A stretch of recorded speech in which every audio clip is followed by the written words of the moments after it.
자, 여러분, 우리 아이들이 문제를 틀리면은요, 네 가지 경우가 있거든요. 여기 보시는 경우 네 가지 중에서 어떤 게 가장 최악이라고 생각하시나요? 반갑습니다. 최성우입니다. 여러분들 아이들이 집에서 문제집을 풀면 오답을 체크해 주시고요. 또 아니면 중간고사나 기말고사 같은 중요한 시험을 치르고 나서는 오답 분석을 꼭 하실 텐데 하시고 계시죠? 이거 꼭 하셔야 됩니다. 근데 오답 분석을 하실 때 어떻게 하시나요? 제가 그 과정을 조금 더 효과적으로 만들어 드리기 위한 꿀팁을 준비해 봤습니다. 자, 아이들이 오답 분석을 하면은 항상 뭐 문제가 맞았냐, 틀렸냐, 결과적인 얘기만 한다고 생각하실 수 있어요. 그런데 사실 조금 세밀하게 살펴봐야 됩니다. 네 가지 경우가 있어서 소개해 드리도록 하겠습니다. 우선 아이들이 문제를 그냥 결과만 놓고 보면 맞았냐, 틀렸냐만 오답 분석을 하시게 되잖아요. 자, 그런데 맞은 경우는 어떤 경우가 있나? 자, 저기서 정답이라고 써 있는 세로축을 보시면은 두 가지 경우가 있다는 걸 알게 됩니다. 못 푸는데 찍어서 맞춘 문제가 있을 수 있고요. 풀어서 맞춘 문제가 있습니다. 못 푸는데 찍어서 맞춘 문제를 엄격하게 기준을 대입하면 왜 그게 답인지를 설명하지 못하면 사실 그거 다 찍었다고 봐야 되는데 그렇게까지 봐서 애가 풀어서 맞은 건지 아니면 잘 모르는데 그냥 찍어서 맞은 건지 운이 좋은 건지 구분해 볼 필요가 있고요. 틀린 문제도요, 두 가지 종류가 있겠죠. 못 풀어서 틀린 문제, 그러니까 아예 손도 못 댄 문제들이겠고, 그 다음에 알지만 틀린 문제가 있을 겁니다. 자, 이 네 가지 경우를 놓고 볼 때 어떤 경우가 최악이라고 생각하시나요? 물론 반대로 생각해 보면 어떤 게 제일 좋은 결과인가? 이렇게 이제 생각해 보면 흔히들 풀어서 맞춘 것, 혹은 적어도 어떤 경우는 못 푸는데 그냥 찍어서 맞춘 문제가 제일 좋은 거 아니냐? 이렇게도 생각합니다. 굉장히 결과론적인 생각이죠. 자, 그런데 찍어서 맞는다는 건 우연을 의미하기 때문에 이제 거기에 이제 실력을 기대할 수는 없겠고 공부를 지도할 때는 어때야 될까? 자, 여기서 중요한 부분을 좀 짚어드리고 싶습니다. 자, 우선은 틀린 문제에 주목을 하실 텐데요. 틀린 문제들 중에서도 두 가지가 있잖아요. 아는데 실수한 부분들이 분명히 있고 그런데 애초에 모르는 부분이 분명히 존재한다. 자, 그러면 사실은 이 네 가지 영역에서 어떤 경우가 됐어도 사실은 맞추기 어려웠던 경우는 저 2번 못 풀어서 틀린 문제에 해당할 겁니다. 자, 그럼 못 풀어서 틀린 문제? 그럼 아직은 내 실력상 노력했어도 어차피 그 시험 타임머신 타고 돌아가도 그 문제 다시 맞출 가능성 거의 없을 거예요. 자, 그러면 두 가지 지점이 좀 고민이 되겠죠. 즉 1번하고 4번입니다.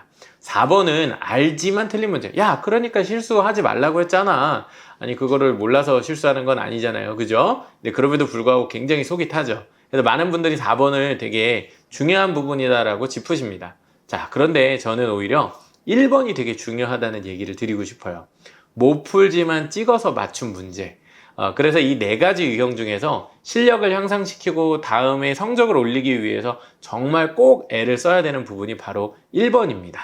자, 왜 1번이냐? 아까 말씀드린 것처럼 2번은 지금 당장 노력해도 짧은 시간에 성과를 내기가 어렵습니다.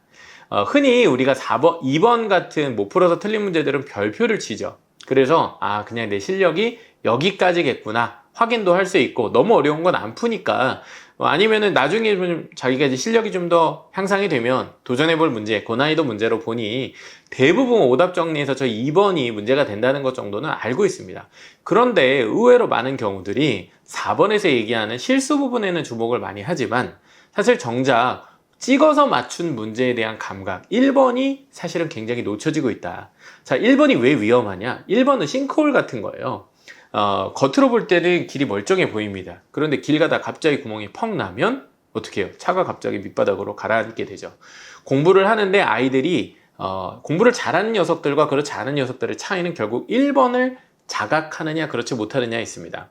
자, 어떤 학생이 문제를 푸는 데 있어서 적어도 내가 실력상 어려워서 못 푸는 문제가 있다. 별표 치고 푸는 것까지는 괜찮다 쳐요.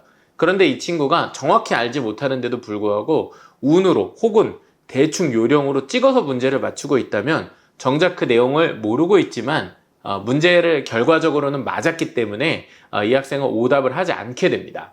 따라서 4번은 어차피 알고 있었던 거예요. 당일에 실수를 하지 않으면 되는 문제였는데 중요한 건 내가 정확히 모른다는 사실을 자각하지 못한 채 또 다음번 시험을 보게 되는 게 바로 1번 유형이라는 것입니다. 다들 어떤 유형을 중요하게 보셨는지 모르겠는데요. 제가 공부를 지도함에 있어 특히 오답 분석하는 데 있어서 굉장히 중요한 포인트는 1번이다 라고 말씀을 드리고요. 우리 아이가 저 1번 문제, 즉 찍어서라도 맞추고 대충 요령으로도 맞출 수 있어. 예를 들면 이거 왜 답이 5번이야 하니까 4번 4개는 아니니까 5번이래. 이런 게 찍어서 맞춘 거거든요.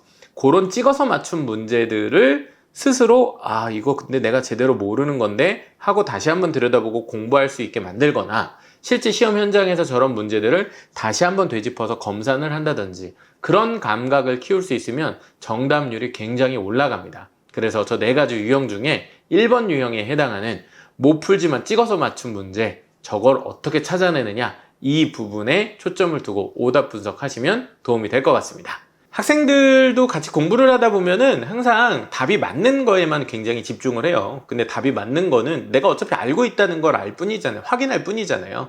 공부는 모르는 걸, 오늘 내가 모르는 걸 내일 알게 되는 것. 이걸 위해서 필요한 부분이기 때문에 우리가 틀리고 있는 거 혹은 정말 중요하게는 내가 잘 모르고 있는 부분들을 정확히 짚어낼 수 있도록 애들의 오답 분석을 지도해 주시면 좋을 것 같습니다. 네, 저는 또 유익한 영상으로 찾아뵙도록 하겠습니다. 감사합니다.